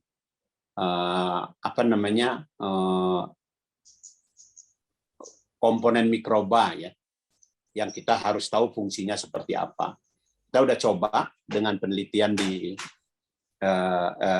bioflok ini 2,5 kilo, 3 kilo itu bisa dihasilkan. Jadi kita memang tidak tinggi ya produktivitasnya dengan bioflok, tetapi kalau kita punya keterbatasan di modal gitu ya, di keputusan modal dan kemudian lokasi kita jauh dari laut gitu, dan kalau ingin melakukan urban farming ya lakukan dengan bioflok. Kemudian bagaimana mengenai air laut, Pak? Air laut, udang ini adalah sangat toleran terhadap kadar garam. Jadi kalau kita agak jauh dari laut, kita bisa turunkan salinitasnya dengan mengencerkan air laut itu ya. Cahya sudah pernah melakukan itu di 5 PPT ya Cahya ya. Ya, betul. Jadi di Kalau 5 PPT di Bandung, di Kota Bandung, Cahya sudah menghasilkan udang laut. siklus 2-3 siklus ya. Cahya. lebih Pak, 6 siklus Oh, saya wah, di 6 Bandung. siklus, saya taunya 3 siklus. Berarti nggak Jadi bilang-bilang, 6 Pak. siklus di daerah Babakan Jeruk. Ya, di Pasteur. Waktu Di itu Pasteur datangin itu- air laut dari Garut, Pak. Dari Garut kemudian kita Betul. turunkan ya Cahya ya. Ya. Kita turunkan dan berapa produktivitasnya di sana? Yang tertinggi? Produktivitas kita sampai 3,5 Pak kilogram Ya, per meter.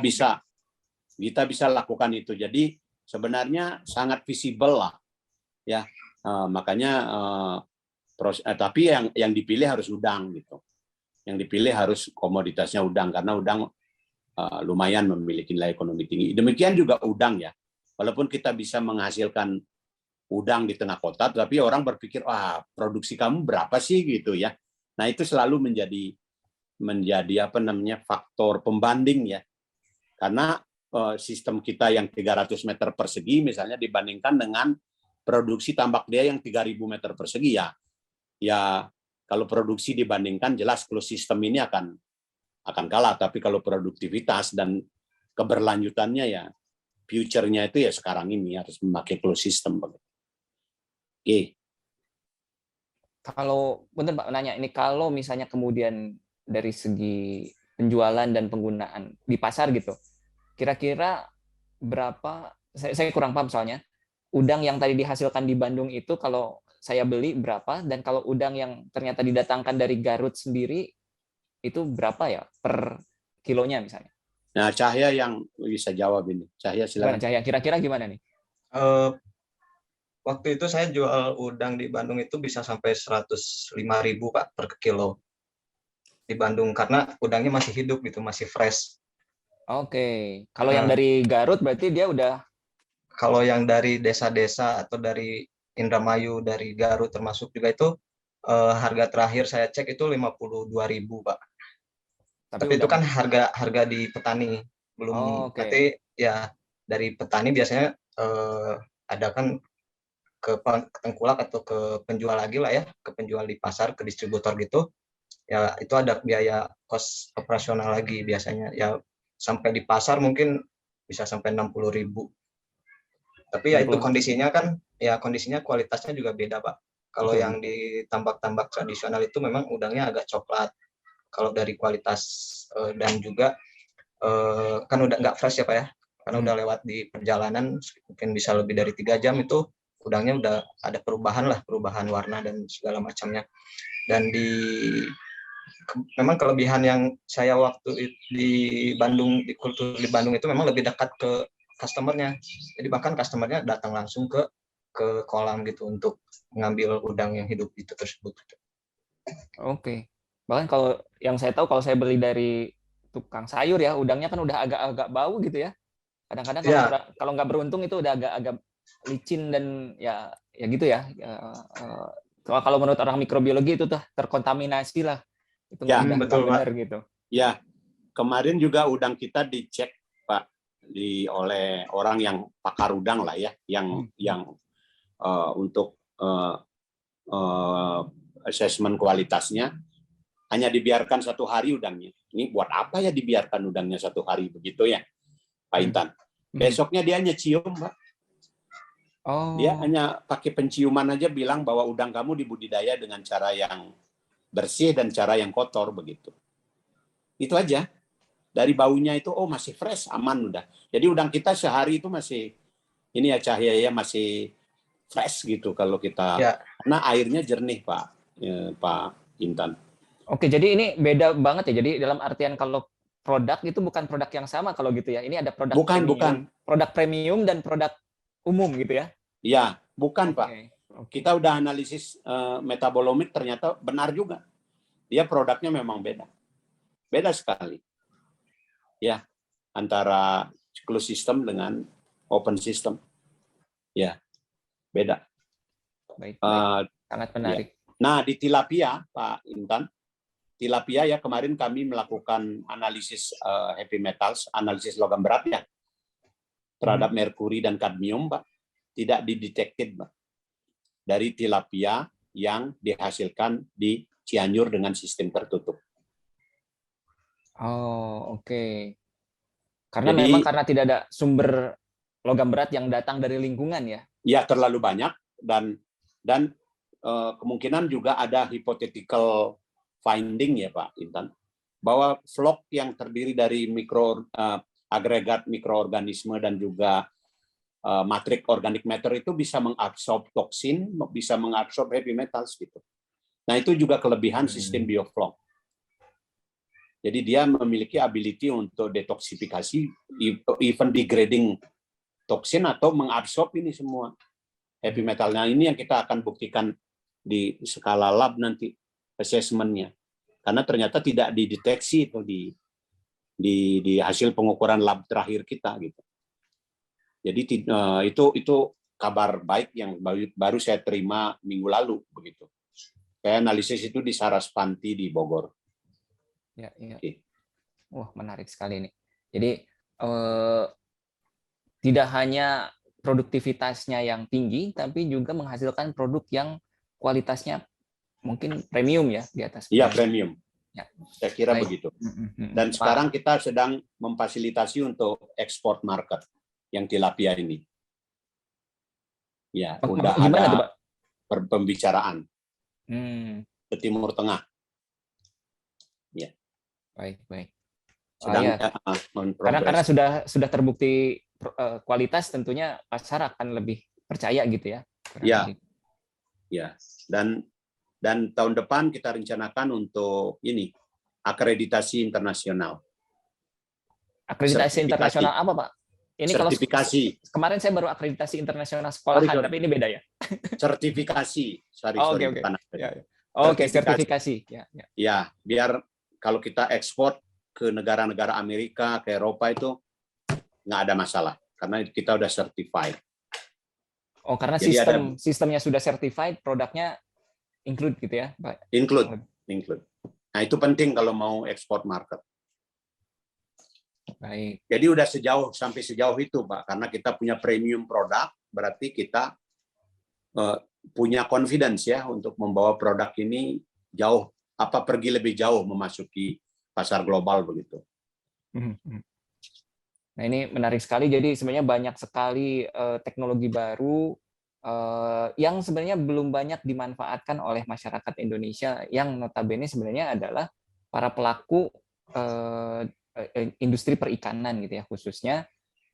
Ya, semoga teknologi-teknologi yang sebenarnya sudah dikembangkan ini semakin banyak diadopsi, yang bukan saja akan menghasilkan produk yang kualitas bagus, menghasilkan benefit ekonomi yang tinggi, tapi juga secara lingkungan itu dampak lingkungannya relatif atau jauh lebih rendah atau bahkan tidak ada sekali. Kita bisa membantu remediasi lingkungan bahkan gitu ya. Gitu. Jadi ini sangat-sangat menarik, sangat prospektif, promising, dan saya pikir ini perlu kita dorong gitu. Nah, ini mungkin masih ada waktu sekitar 5 menit, barangkali masih ada pertanyaan atau hal yang ingin ditanyakan, disampaikan, ada kritik dan saran dari atau apa gitu. Ada yang ingin minta dikunjungi oleh Pak Gede dan Cahya untuk diajari. Ini mangga, silakan.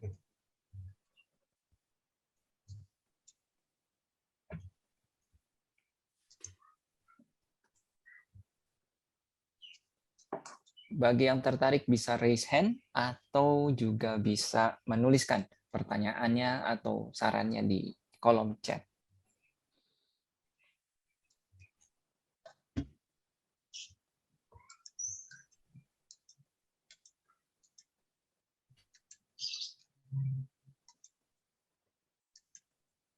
Ini Pak Gede tadi saya baru dengar apa udang dan tilapia. Pertanyaan saya sih dari tadi sebenarnya di benak saya adalah apakah ada produk aquaculture lain? Kalau tanaman, sayuran dan bla bla bla gitu-gitu ya. Banyak gitu yang muncul di otak saya, tapi kok aquaculture nih apa Pak? Gitu selain tadi saya baru dengar tilapia dan udang. Ya, yang kita explore di closed system itu tilapia dan udang Pak so far. Karena dua komoditi ini memiliki bukan potensi lagi ya, memiliki segmen pasar yang udah clear gitu. Ya, dan juga pricing yang luar biasa. Dan dibandingkan dengan komoditi lain ya, ini apa namanya, tilapia ini paling stabil harganya Pak Intan, dan juga marketnya itu lebih luas ya. Jawa Barat aja misalnya, itu hampir semua restoran Sunda itu memerlukan ya. Nah, produksi kita yang di Cianjur itu untuk Cianjur dan Sukabumi aja habis itu Pak, 60-70 ton. Jadi belum pergi ke mana-mana begitu. Karena kita enak ikannya ini di kulkas saya masih ada nih, kalau mau bisa saya kirim. Yang nila kan belum pernah makan nila yang 400 gram kan, enak banget. Jadi hanya dengan sistem close bisa begitu. Jadi itu dua Pak. Nah, komoditi lain sebenarnya prinsipnya kan karena air kita jaga dengan baik ya. Kita bisa, tapi kalau gurami kenapa orang nggak tertarik? Karena growth rate-nya sangat rendah ya. Rendah Pak. Jadi orang tidak mau. Nah, kalau nila kan 9 bulan 90 hari 90. Udah luar biasa. Kalau udang 70 hari sampai 70 hari sampai ke 100 hari itu udah jadi duit gitu Pak. Ya. Oh nih Pak, Oke. ada pertanyaan nih Pak dari Pak Bolo, pertanyaan lanjutan nih dari Pak Bolo, saya bacakan saja ya. Kriteria premium untuk sertifikasi produk aquaculture itu ada apa saja Pak? Mungkin barangkali Pak Gede atau Mas Cahya tahu. Untuk sertifikasi produk aquaculture Pak. Jadi kira-kira biasanya apa saja yang disertifikasi? Jadi produknya bukan disertifikasi Pak Intan. Yang saya sertifikasi ini adalah operasionalnya. Ya, di mana di dalamnya ada hal-hal nanti yang menyangkut bagaimana produk itu dihasilkan begitu. Ya Pak ya. Nah, termasuk pengolahan limbah, kemudian penggunaan kimia, semua ditanya itu. Nah, kalau dari aspek biologinya adalah, nah ini juga bagaimana sosialnya, apakah dapat izin membangun, itu semua ini akan dilihat itu. Semua aspek legal, semua aspek lingkungan, dan juga aspek biologinya begini. Salah satunya ini, Pak Intan. Kita dapetin indukan dari mana? Jadi dari origin of our broodstock, indukan itu ditanya. Nah, kita dapatkan bibit dari hatchery mana, sudah tersertifikasi nggak? Jadi begitu. Semua begitu, sehingga produk kita sekaligus kalau semua udah disertifikasi, produk kita bisa memasuki pasar ekspor. Jadi ada suatu kriteria yang berbeda. Jadi di aquaculture ini ada dua. Kalau nggak ASC, dia BAP. Ya, jadi ada dua badan akreditasi kalau ingin memasuki pasar Eropa dan Amerika. Jadi masing-masing punya kriteria begitu. Dan untuk ini kita memanggil konsultan, Pak Intan. Kita tidak mau menyiapkan sendiri ya. Jadi konsultan yang akan mereview dokumen-dokumen yang kita perlukan. Jadi bukan ikannya yang diakreditasi, tetapi proses produksi, di mana di dalamnya ada komponen biologi ikannya begitu, Pak. Ya, jadi kalau premium produk aquaculture ya kita harus lengkapi sendiri, ya, dengan menganalisis proximate yang lengkap terkait dengan produk yang kita hasilkan. Jadi kayak nutrition facts yang ada di makanan-makanan begitu ya. Oke. Begitu Pak. Ini ada pertanyaan lanjutan dari Pak Asrul Iman, Pak. Pak Gede, ini apakah sertifikasi ini inisiatif SITH saja atau dengan semua pihak terkait, misalnya Kementerian KKP dan lain-lain sehingga berlaku nasional? Ini ya, sebenarnya sertifikasi ini bukan SITH ya. Ini di industri. Saya bicara di industri, proses produksi yang sudah diadopsi di industri. Nah, nasional juga ada yang dikeluarkan oleh KKP, Pak Intan, Pak Asrul ya. Nah, untuk nasional cukup kita dengan KKP sudah cara berbudidaya ikan yang baik, apa namanya itu, ya, Ya, atau ya. aquaculture yang baik itu ada. Tapi kalau kita ingin masuk pasar ekspor, nah ini baru sertifikasinya harus internasional. Dan di Indonesia udah banyak industri aquaculture tersertifikasi BEP, Pak. Oke. Karena kita kan nomor 2 di dunia penghasil produk aquaculture, dan udang kita 5 besar ya di dunia. Jadi udang dunia itu 30% dari Indonesia hasilnya. Jadi memang sertifikasi ini keharusan. Kalau nggak bisa. Begitu. Nggak akan bisa bersaing secara internasional. Nggak berarti, bisa, Pak? nggak bisa. Ya, ya kalau konvensional aja dapat sertifikasi, apalagi sistem close begitu. Kita kemarin melengkapi yang di Saudi sertifikasinya. Oh, tinggal nyontreng-nyontreng aja. Tidak ada limbah, tidak ada apa gitu kan. Kalau yang lain aja kan masih pakai konvensional, ada air buangan itu dapat sertifikasi, apalagi kita yang totally closed system begitu. Lebih gampang dari aspek lingkungan. Oke. Oke, Pak. Sip. Ini sepertinya waktunya kita on time. Ini 1 menit lagi kita masuk ke sesi berikutnya. Terima kasih Pak Gede dan Mas Cahya atas segala ilmunya yang sudah tadi disampaikan. Berikutnya mudah-mudahan apa yang tadi disampaikan Pak Gede dan Mas Cahya itu bisa berjalan lancar dan bisa dikembangkan terus gitu, dan sehingga semakin banyak orang yang mau mengadopsi gitu ya teknologi ini, karena teknologi ini ya namanya teknologi ada baik buruknya, tapi teknologi ini terbukti kita bisa selain menghasilkan produk yang baik, produktivitas tinggi, tapi juga bisa membantu untuk menjaga lingkungan, bahkan meremediasi lingkungan gitu ya. Ya ini suatu teknologi yang menurut saya juga sebagai Indonesia sebagai salah satu produsen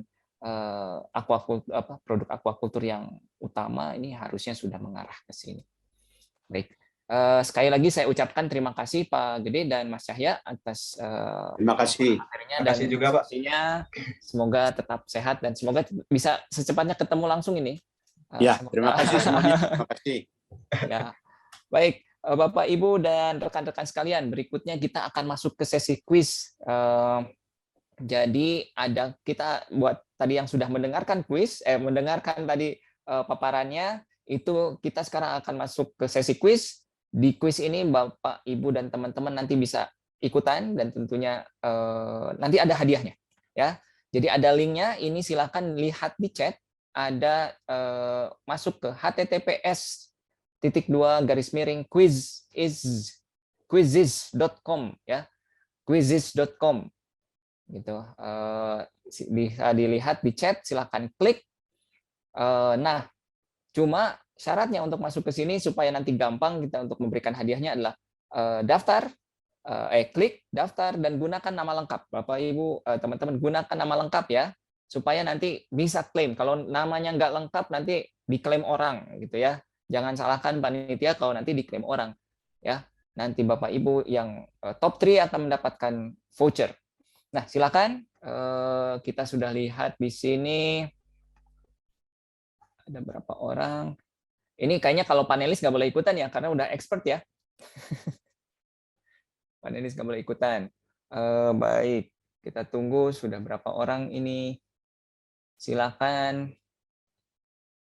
Baru 11 orang, silakan. Di sini kita ada sekitar 90 orang. Kalau misalnya tadi lupa lupa pakai nickname atau pakai nama bukan nama lengkap, silakan ganti pakai nama lengkapnya. Kita tunggu sebentar sampai semakin banyak. Ini baru 18 orang, silakan klik link yang ada di chat room, atau kalau yang sudah masuk ke websitenya quizizz.com, itu bisa pilih game code. Kode gamenya ada 479032. Saya ulangi, 479032. Gunakan nama lengkap agar nanti kalau menang itu hadiahnya bisa diklaim. Ya. Baik. 25 orang. Ayo silakan rekan-rekan yang lain bila mana tertarik untuk mengikuti quiz. Kita lihat seberapa nempel nih gitu ya. dari sesi ini. Kita tunggu 3 menit lagi.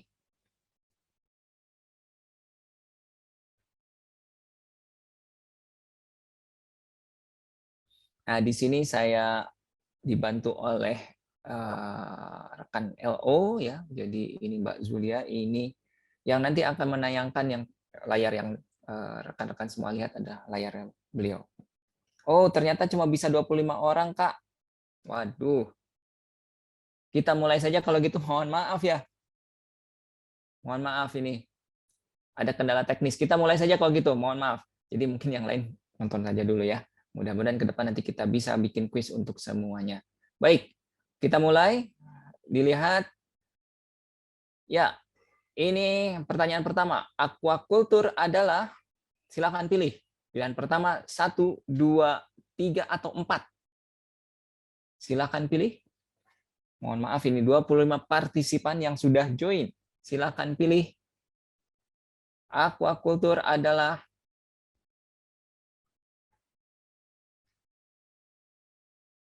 ya, di layar tinggal 2 orang lagi yang belum isi.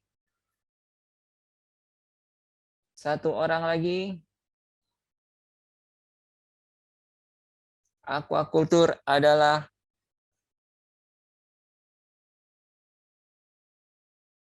bisa lihat full question view, Mbak Zulia? Oke, metode pemeliharaan tumbuhan, metode pemeliharaan hewan dan tumbuhan di darat, atau metode pemeliharaan hewan dan tumbuhan yang hidup di perairan. Oke. Nah, oke, berikutnya. Nanti skornya kita bisa lihat di akhir ya. Kepanjangan SDGs. Apa itu kepanjangan SDGs? Silahkan dipilih.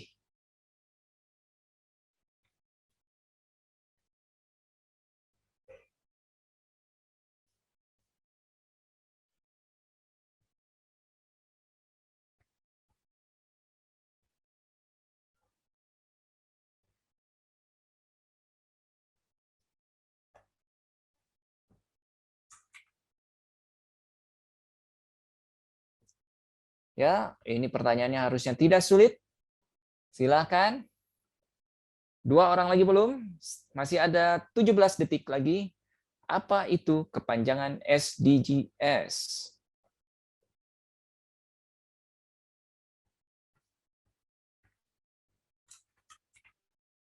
4, 3, 2, dan 1. Oke, pertanyaan berikutnya. Pertanyaan ketiga. Silakan siap-siap. Manakah yang termasuk pilar ketahanan pangan? Nah, ini mungkin dari paparan yang tadi siang ada yang sudah diangkat, apa yang termasuk pilar ketahanan pangan? Ketersediaan atau kemudahan akses secara ekonomi atau keberlanjutan atau semuanya benar? Time's up. Yeay. Nah, sekarang pertanyaan berikutnya. Oh, udah, leaderboard. Oke. Sekarang pertanyaan berikutnya. Berapakah jumlah tujuan SDGs? Berapakah jumlah tujuan SDGs? Apakah 14, 15, 16, atau 17? Silakan. Nah, ini selain menjawab yang tepat, tapi waktu juga. Jadi ya tadi sudah terlihat ada scoreboard, leaderboardnya, siapa yang paling tinggi tadi ya. Ini masih ada waktu untuk menyusul.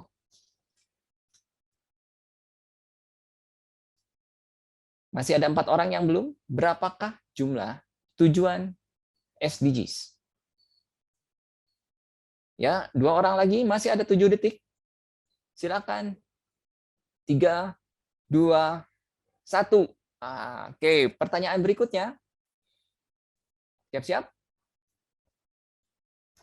Wah, ini nih. Award apa yang diperoleh oleh Profesor Gede Swantika pada tahun 2020? Wah, ini kalau online nih teman-teman bisa ngecek di internet nih. Tapi Nggak ada aturannya, tadi nggak disebutkan. Silahkan ini pilih Grammy Award, AMI Lifetime Achievement Award, Encouragement Award, Hitachi Global Foundation, Merck Young Scientist Award. Silakan, award apa yang diperoleh oleh Profesor Gede Swantika pada tahun 2020? Silakan pilih salah satu. Ada satu yang benar.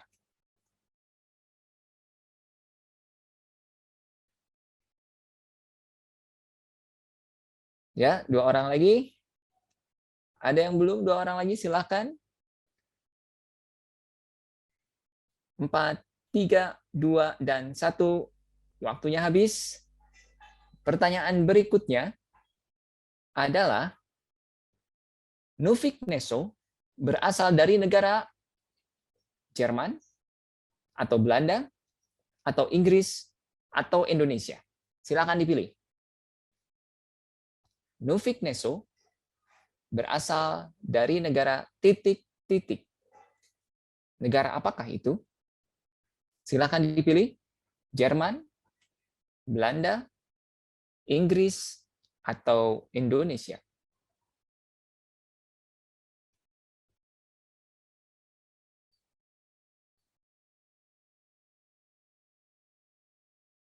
Ya, 4 orang lagi.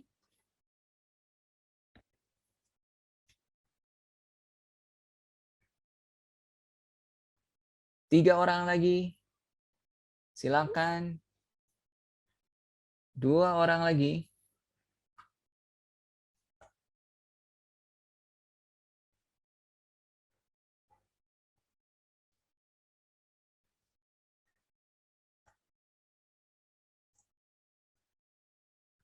Oke. Ya, berikutnya. Masih ada kesempatan untuk menang nih. Apa inovasi teknologi aquaculture dari Prof. Gede Swantika?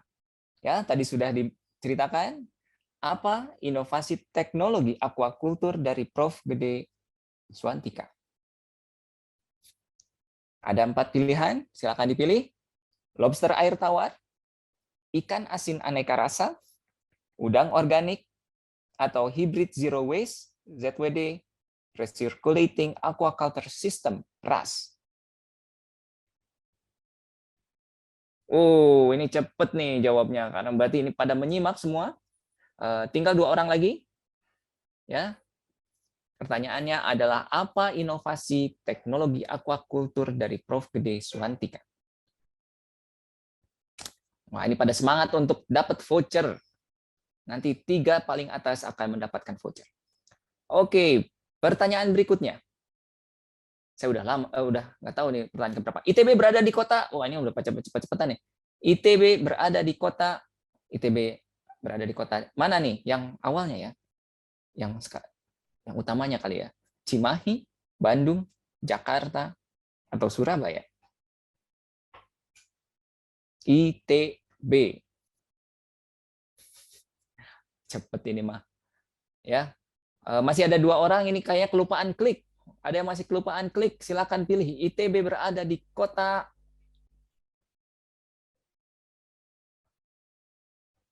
Mas atau Mbak Samiarjo dan Mas Wahyu. Kurang kelihatan Mas Wahyu Dwi. Mungkin lupa klik, jangan lupa klik. Oh, Vinayu Dwi, ya, Safutri. Ya. Ada sekitar 5 detik lagi. Silakan. ITB berada di kota titik-titik. Oke, berikutnya. Pertanyaan berikutnya. Apakah kepanjangan SITH? Ya, tentunya ini bukan Sith yang ada di film Star Wars ya. Apakah kepanjangan SITH? Sekolah Ilmu Tinggi Hukum, Sekolah Ilmu Teknologi Hidup, Sekolah Ilmu Tinggi Hayati, Sekolah Ilmu dan Teknologi Hayati. Yang mana? SITH. Wah, lumayan cepat juga nih. Ya. Kembali Mas Vinayu, Mbak Vinayu ya. Mungkin lupa kliknya. Dan Mas atau Mbak Samiarjo.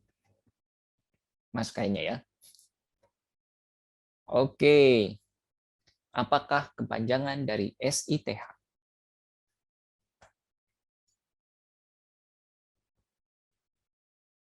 Oke, untuk pertanyaan ini waktunya habis. Siap-siap dengan pertanyaan berikutnya. Sebutkan 4 pilar pembangunan berkelanjutan atau sustainable development. 4 pilar pembangunan berkelanjutan. Apakah itu sosial, lingkungan, ekonomi, tata kelola? Apakah itu teknologi, sosial, lingkungan, ekonomi? Apakah itu ekonomi, tata kelola, lingkungan, sosial, atau tidak ada yang benar? Silakan sebutkan 4 pilar pembangunan berkelanjutan atau sustainable development.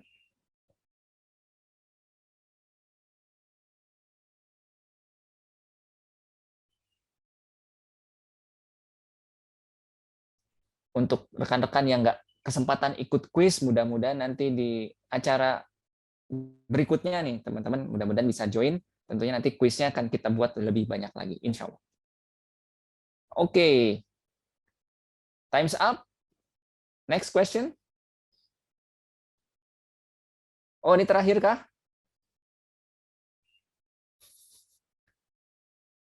Ya, ini terakhir ya, Mbak Zulia ya. Ya, ini adalah terakhir.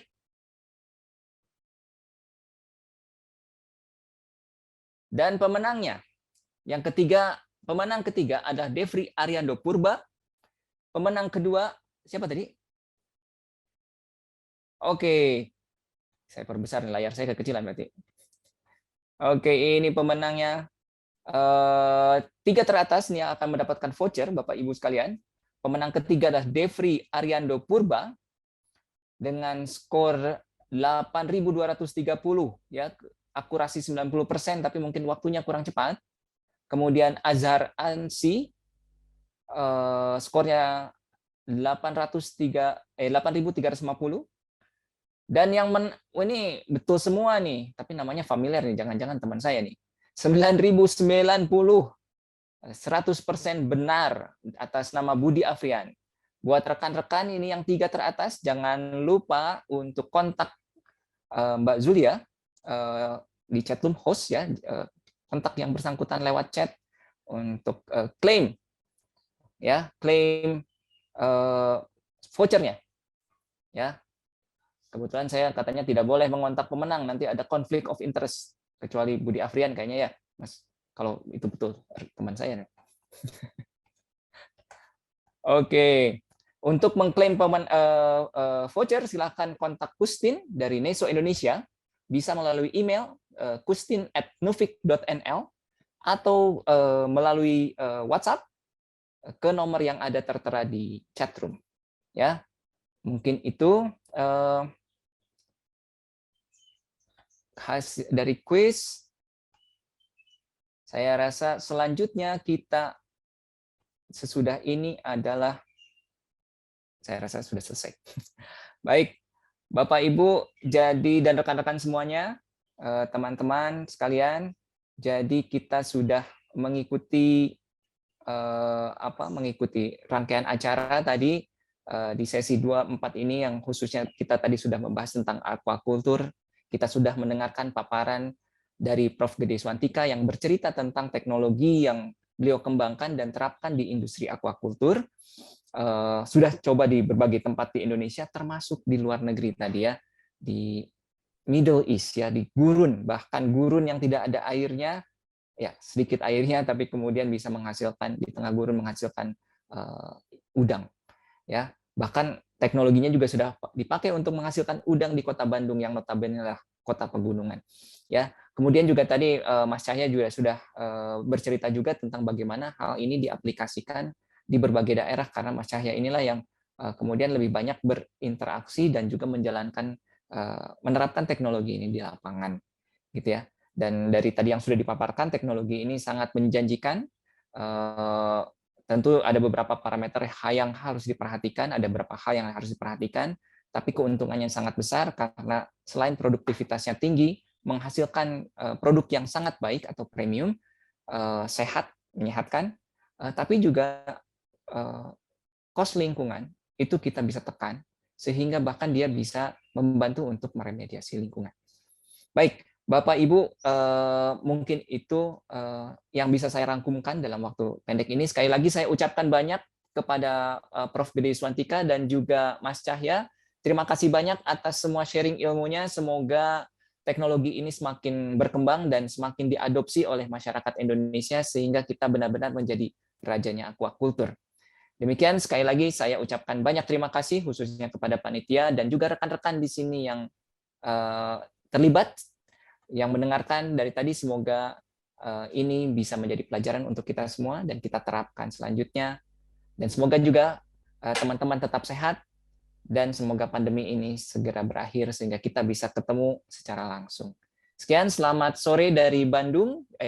Saya dari Padalarang, Pak Gede dari Bandung, dan Mas Cahya dari Cimahi. Ya, betul. Kami ucapkan terima kasih, semoga semuanya tetap sehat. Selamat sore, Assalamualaikum warahmatullahi wabarakatuh. Ya, baik. Makasih. Terima kasih semuanya.